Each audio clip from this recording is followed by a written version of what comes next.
महाराष्ट्र एकीकरण समितीचा महामेळावा बेळगावमध्ये होणार आहे। मराठी भाषिकांच्या या महामेळाव्याला महाराष्ट्रातील नेत्यांना बेळगावमध्ये प्रवेश बंदी करण्यात आली आहे। ही प्रवेश बंदी केल्यानं कोल्हापुरात आज निदर्शनं करण्यात आली आहेत। कर्नाटकच्या एसटी अडवून कोल्हापूरच्या एसटी स्टँडवर ही निदर्शनं करण्यात आली आहेत। महाराष्ट्र कर्नाटक सीमा प्रश्न अनेक वर्षांपासून प्रलंबित आहे। सीमा भागातील मराठी माणसानं सुरुवातीपासूनच सत्याग्रह, उपोषण, सभा, मेळावे अशा विविध मार्गांनी केंद्र सरकारचं लक्ष या वेधण्याचा प्रयत्न केलाय।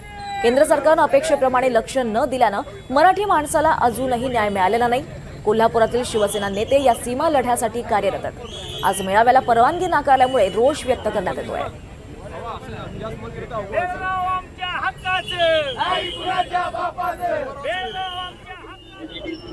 बेळगावमध्ये आज मराठी भाषिकांचा मेळावा पार पडणार आहे आणि या मेळाव्याच्या पार्श्वभूमीवर कोल्हापुरातल्या शिवसेना नेत्यांना बंदी घालण्यात आलेली आहे। आणि याच पार्श्वभूमीवर कोल्हापुरातल्या शिवसैनिकांनी आज कर्नाटक मधली एसटी जी आहे ती अडवून याचा जी निदर्शनं जी आहेत ती सुरुवात केली आहे। तर काय नेमकी आजच्या निदर्शनामधून काय नेमकी मागणी आहे?